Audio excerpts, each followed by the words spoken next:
Momento Pastor número 2. Hoje nós vamos falar sobre a limpeza do púlpito, ok? Vamos ler o texto de Ezequiel 43, a partir do verso 18, fala sobre o altar, ok? Então ele me disse: filho do homem, assim diz o soberano, o Senhor, estes serão os regulamentos que deverão ser seguidos no cerimonial do sacrifício dos holocaustos e da aspersão do sangue no altar, quando ele for construído. Você deverá dar um novilho como oferta aos sacerdotes levitas da família de Zadok, que se aproximam para ministrar diante de mim. Palavra do soberano Senhor. Você colocará um pouco do sangue nas 4 pontas do altar, nos 4 cantos da saliência superior e ao redor de toda a aba. E assim purificará o altar e fará propiciação por ele. Você queimará o novilho para a oferta pelo pecado no lugar determinado da área do templo, fora do santuário. No segundo dia, você oferecerá um bode sem defeito, como oferta pelo pecado, e o altar será purificado, como foi purificado com o novilho. Quando terminar de purificá-lo, ofereça um novilho e um carneiro, tirados do rebanho, ambos sem defeito.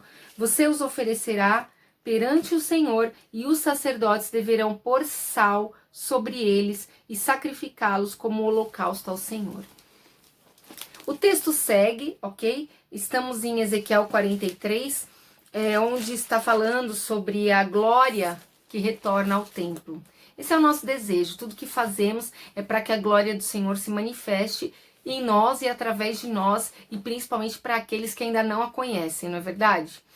Muito bem. É muito importante a tarefa de administrar o sacerdócio. Por isso que nós criamos essa série Momento Pastor, onde queremos contribuir com algumas ferramentas para o exercício desse ministério tão importante. Amados, durante o tempo de intercessora em igrejas, muitas vezes o Senhor me levava para uma igreja com um convite de pregar ou de conhecer um determinado local, mas na verdade a minha função espiritualmente ali era fazer uma intercessão, porque eu tenho esse chamado. E o que aconteceu certa vez? Eu estava a caminho de uma cidade onde eu faria uma conferência missionária, mas seria só no dia seguinte, começaria no sábado e era sexta-feira. Então naquele dia haveria culto na sede, numa outra cidade vizinha. Então eles me levaram para esse outro culto. Chegando lá, o pastor muito gentil, muito prestimoso, me convidou para sentar no púlpito, eu aceitei, mas já havia um pregador. Ocorre que houve um determinado momento que eu estava sentada, eles já estavam tirando as ofertas e eu tive uma visão. Eu vi anjos limpando o púlpito com vassoura, com um pano de chão, limpando realmente o púlpito antes da ministração da palavra. Então foram recolhidos os dízimos e ofertas e, para minha surpresa, ele me chamou exatamente antes da palavra. O que aconteceu? O Espírito do Senhor veio sobre mim e eu entrei em arrependimento. E comecei a pedir perdão, e pedir perdão, e pedir perdão. E quando acabou, entreguei, claro, o microfone para o pastor, voltei para o meu lugar e aí eu entendi a visão. Então, o que o Senhor estava me ensinando naquele dia é que na graça, nos tempos atuais que temos, onde as armas da nossa milícia não são carnais, mas espirituais e poderosas em Deus para a destruição de fortalezas, aquele que é chamado a administrar o sacerdócio, ele precisa compreender esses 2 princípios que vamos falar no vídeo, e eu tenho certeza que você já executa, eu só quero contribuir com mais ferramentas. A primeira é a limpeza do púlpito.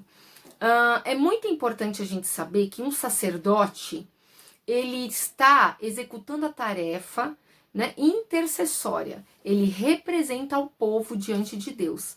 Diferentemente dos outros ministérios, cada um tem uma função no reino. E juntos, eles cooperam para a edificação do corpo de Cristo, como está em Efésios 4:11.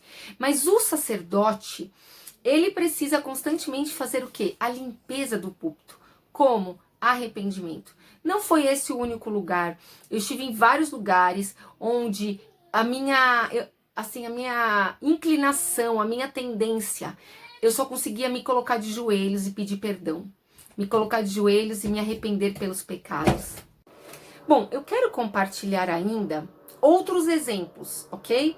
Nessa minha caminhada para vocês entenderem. Houve uma outra oportunidade que eu fui a um evento grande, grande mesmo no Brasil, um evento de influência no meio cristão, e eu ia trabalhar nesse evento. E quando eu cheguei lá, eu só conseguia ficar de joelhos. Assim, o tempo inteiro o Espírito me mandava ajoelha, ajoelha e pede perdão, ajoelha e pede perdão. Amados, outra situação que eu passei, eu estive numa igreja e ao chegar lá, eu até me arrependo de ter ido. E ao chegar nessa igreja, eu vi o sangue de Jesus no chão. O sangue de Jesus não é para estar no chão e ser pisado pelos homens. O sangue de Jesus é para estar nos umbrais, cobrindo o local. E ali na mesma igreja eu vi Cristo crucificado, que é um outro problema. Porque nós não glorificamos, não honramos, não louvamos o Cristo crucificado, mas sim o Cristo glorificado. E a própria Bíblia tem um texto em Hebreus que fala sobre expor Cristo ao vitupério, crucificar Cristo novamente. Então, essa caminhada de intercessão por igrejas traz para nós várias experiências que eu preciso compartilhar com vocês. Por quê? Porque o pastor, o sacerdote, ele é responsável por administrar o sacerdócio. Na verdade, amados, eu até estou achando muito interessante esse período de quarentena, onde os pastores estão ministrando da igreja ou das suas próprias casas, mas eu vou virando ali no Facebook, no YouTube, e vou vendo os pastores ministrando. Porque é isso, o ministério é do pastor. Amém? Amém? Isso precisa ficar bem claro. Deus chamou uma pessoa, não existe a instituição. A instituição é uma formalidade humana que nós usamos como identificação. Mas Deus, ele trata com o pastor, o ministério é do pastor. E o que acontece? Existe um desgoverno nisso muitas vezes. Por quê? Primeiro porque ele não pode fazer tudo sozinho, então ele chama pessoas para ajudá-lo. Segundo porque hoje é uma prática muito comum cada culto ser um pregador diferente, né? E ter lá um determinado culto que é o pastor da igreja oficialmente que sempre ministra.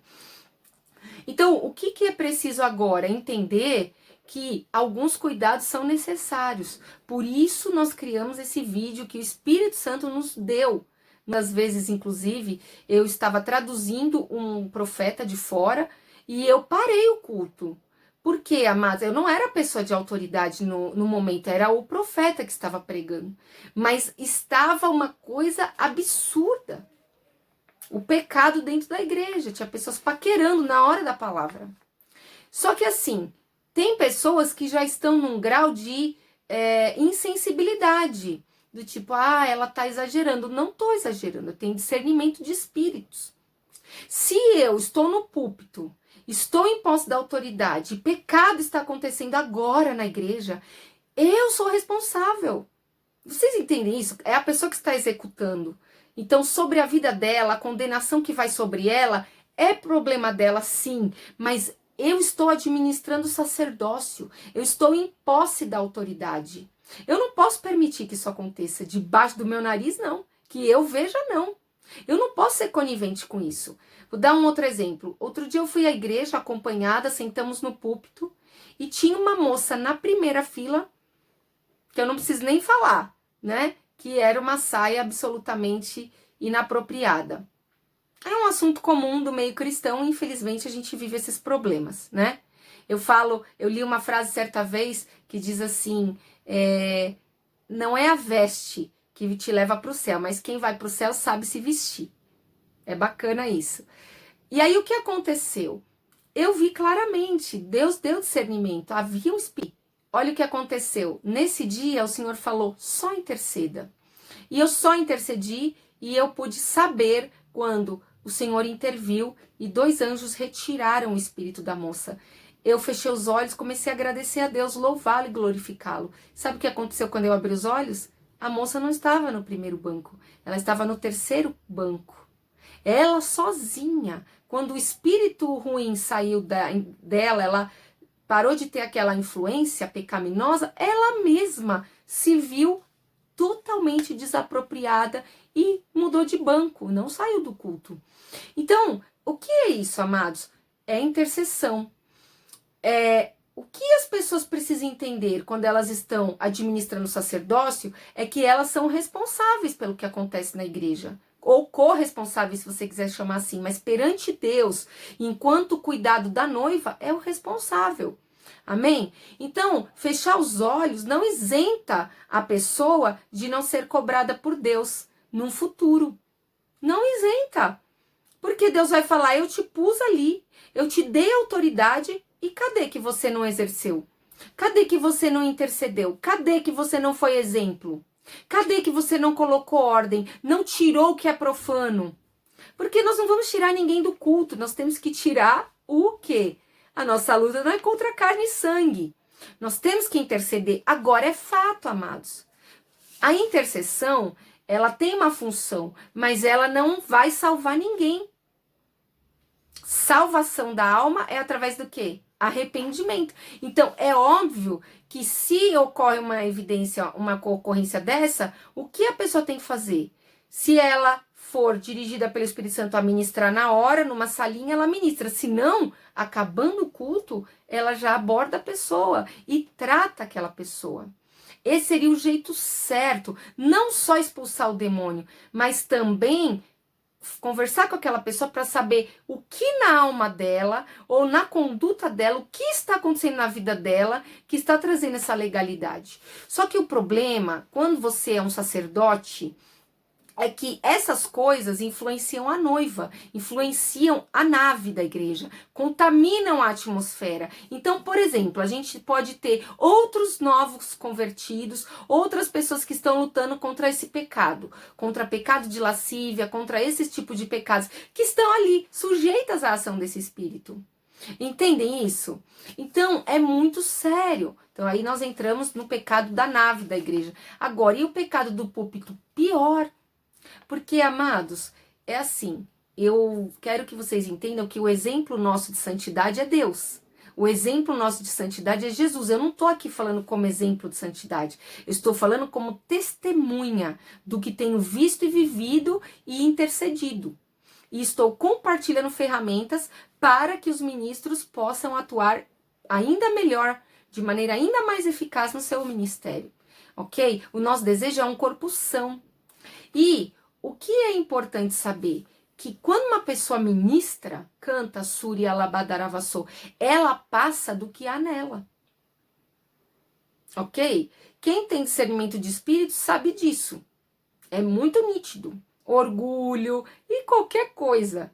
Exemplo, se eu tomar Coca-Cola num canudinho, depois eu pegar esse mesmo canudinho e colocar num copo de água para beber água, vai vir gotas de Coca-Cola. Vai vir. Por quê? Porque o canudinho estava contaminado, estava sujo. Assim é o pregador.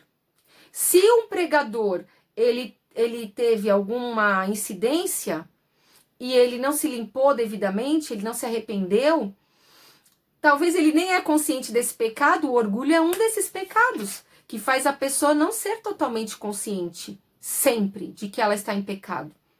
O que acontece quando ela ministra? Ela passa. Então, o que faz um sacerdote? Limpa o púlpito. Outra coisa, além dele limpar o púlpito, ele usa a sua autoridade. Então, a gente precisa entender que quando Deus chama alguém a sacerdote, ele está dando autoridade para aquela pessoa representá-lo perante o povo.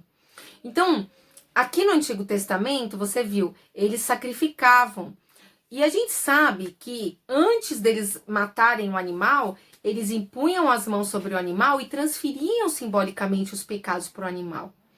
Então a gente sabe que tudo isso era uma simbologia do sacrifício que já foi feito por Cristo na cruz.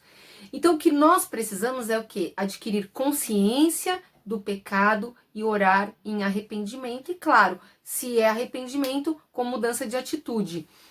Eu estive intercedendo por uma igreja, por exemplo, num período da minha vida em que não havia arrependimento.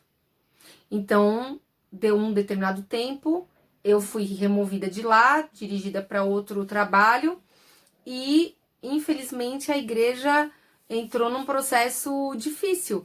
Por quê? Porque a intercessão não substitui o arrependimento, ok? Então, vamos lá. O sacerdote, ele detém autoridade espiritual no lugar de Deus, representando Deus perante aquela congregação. Ele precisa usar. Uma das maneiras que o sacerdote faz isso é a limpeza do púlpito. Então, o que ele vai fazer?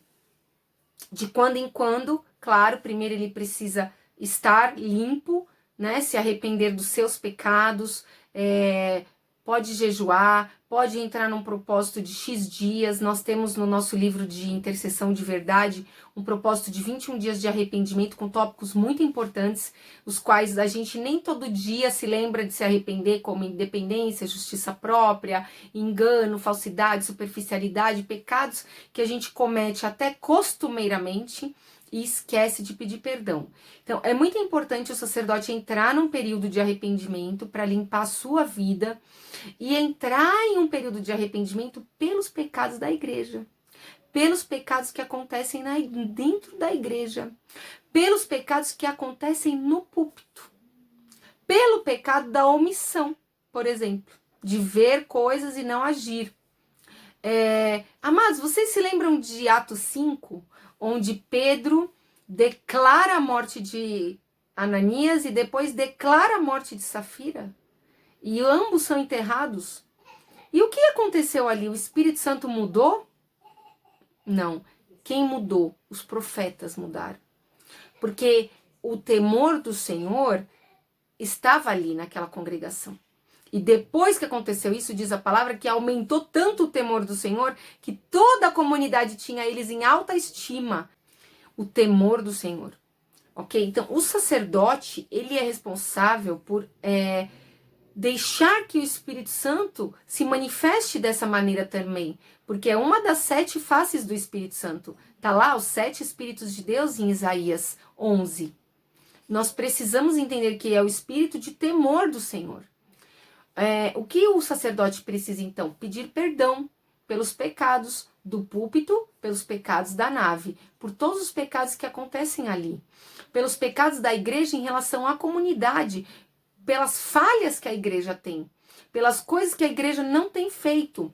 Esse período é ótimo para fazer isso. Eu sei que o movimento nas igrejas já está retornando, mas que tal começar diferente, começar com um tempo de arrependimento e limpeza do púlpito?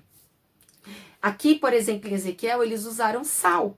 E por que eles usaram sal? Qual a representação do sal? O sal é usado para fazer incenso, o sal é usado em rituais de purificação, em várias situações. Hoje ainda é usado em atos proféticos. Por quê? Porque o sal, ele faz o quê com o alimento? Ele preserva, ele simboliza que nós estamos eternizando aquele ato. Então, é como você... Aqui o altar ia ser construído, o templo estava sendo restaurado, a glória do Senhor ia voltar. Então, o que eles estavam fazendo? Purificando, pedindo perdão e declarando que eles estavam eternizando aquele ato, que ele deveria ser preservado eternamente. Ou seja, a santidade daquele altar. Por que não fazer isso? Por que não usar sua fé e fazer a limpeza do púlpito? Outra questão relacionada ao uso da autoridade, todas as vezes que você convida alguém para ministrar a palavra, por que se ora antes da pessoa tomar a posse do microfone? Porque você está passando a autoridade sobre a igreja para aquela pessoa temporariamente, naquele momento. Ok? Deus endossou você para o exercício do ministério e naquele momento você está passando a autoridade sobre a igreja para aquela pessoa. Por isso que é muito danoso e é necessário ter muita cautela. Como você não conhece a vida de todo mundo que sobe, né? Você procura, eu acredito, mas é difícil. O que é o ideal? Nessa oração, você delimitar os limites. Você vai dizer os limites, ok? Você pode fazer isso no seu momento de oração pessoal também. Mas nesse momento você deve orar e dizer exatamente os limites de atuação da pessoa. Então, por isso que se ora que que o Espírito Santo guie a pessoa, que venham revelações do reino, por isso que se repreende as trevas, que se proíbe setas e dardos do maligno, se proíbe que qualquer coisa humana ou maligna seja transferida ou falada. Na verdade, um sacerdote pode ir mais fundo. Ele pode proibir espíritos de falsa profecia, ele pode proibir a atuação de espíritos de engano, ele pode proibir a atuação de espíritos de manipulação humana, e ele pode ir mais fundo. Se ele não quiser fazer isso publicamente diante da congregação, no seu momento pessoal ou num tempo que ele reserve ali na igreja para orar. E ele estabelece como que aquilo deve ser feito, entendem?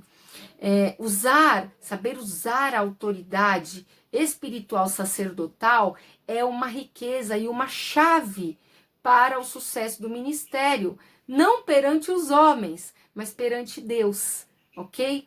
Ter um ministério limpo, apresentar a Deus uma obra de ouro, de pedras preciosas, de prata, em nome de Jesus. Vale citar também que aqueles pastores que têm sido agraciados com dezenas e até centenas de congregações, o que acontece com eles, amados? Ao que muito é dado, muito é cobrado. Então, claro que ele não pode exercer um ministério tão maravilhoso sozinho. O que ele vai fazer?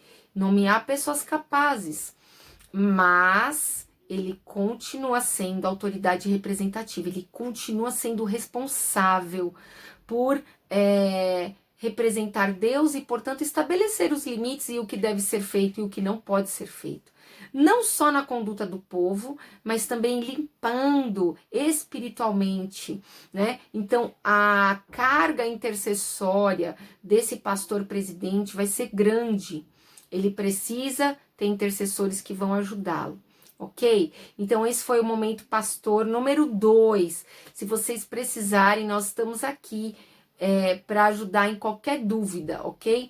Tudo que eu compartilhei com vocês são experiências vividas com comprovações bíblicas, porque em cada situação de intercessão, antes de agir, a gente sempre pede palavras de direção, Deus sempre nos concede. Eu estou colocando no canal vários vídeos de intercessão, tem um vídeo sobre a pauta de oração, e nós estamos à disposição de vocês, ok? Que Deus abençoe, multiplique e que, acima de tudo, o seu ministério seja aceito como ouro, como prata, como pedra preciosa diante do Senhor. Assim é o nosso desejo para nós e para você. Que Deus te abençoe. Shalom.